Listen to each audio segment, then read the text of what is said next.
If COVID-19 had knocked you down for a little while, you might have what is known as a glutathione deficiency. Well, a new review published recently by the American Chemical Society found that people with one or more chronic diseases who lack this powerful antioxidant are more likely to experience severe symptoms of the virus and, more tragically, even death. So what is glutathione and how do we try and keep on top of it? I'm joined by Coyne Healthcare Pharmacist.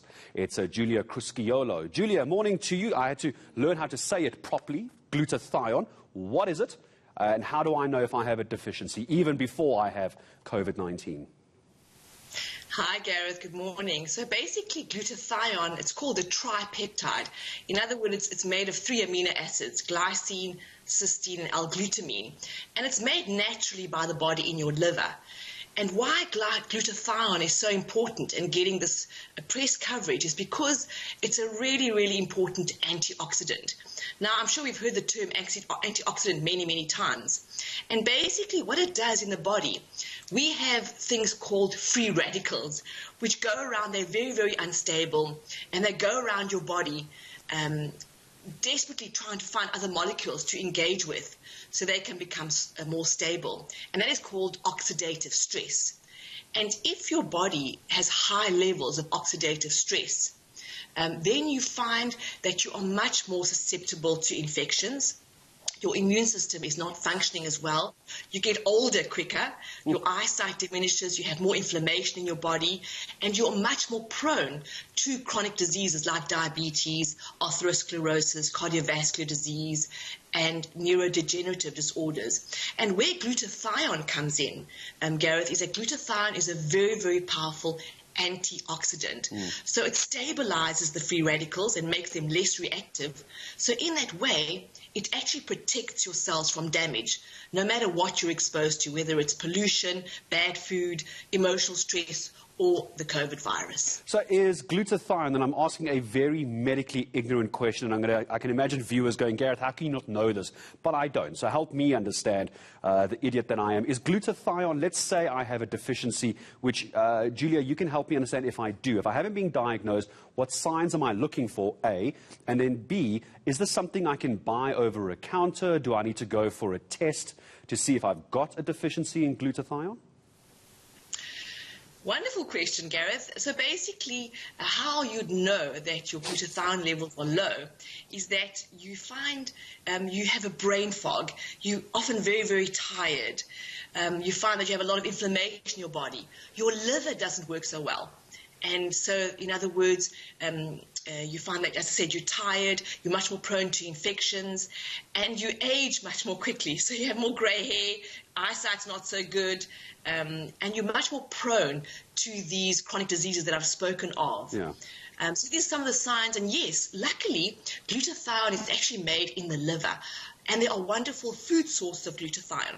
So all your cruciferous vegetables like broccoli, kale, Brussels sprouts, cabbage, vegetables like garlic, onions, all your berries, raspberries, blueberries, those are all rich in glutathione.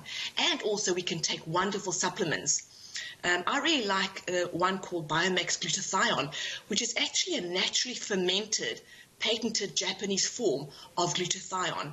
And it's packaged in a liposome, so it's really, really well absorbed. And I think it's really helpful to get in extra glutathione through supplementation because we are exposed to a lot of factors in our environment which cause oxidative stress. So the body needs some help, and sometimes our food isn't enough. So something like the Biomax Glutathione really boosts the body's levels of glutathione and makes you much more healthy and less prone to chronic disease and to infection. Giulia, let's talk quickly before I say goodbye to you. The reason I think it's probably not a bad idea for someone like me, you mentioned the 3 vegetables I'm sure I haven't eaten since a child, broccoli, cabbage, spinach. Just sounds terrible. I'll probably rather take a tablet before I eat that. Just quickly, we're talking about the dangers associated from this research with a deficiency in glutathione and COVID-19. We have about a minute and a half left. Just help me and viewers understand, what's this research saying and what's the connection? The connection they found is that people who have low glutathione levels are much more prone to severe symptoms of COVID-19, especially those that have to do with oxidative stress in the lungs. So they are finding that if people have low levels of glutathione, they tend to get much more severe lung damage, which leads to a respiratory distress disorder and this long haul COVID. In other words, where your symptoms linger for weeks and months on end. And mainly it's because of the lung damage.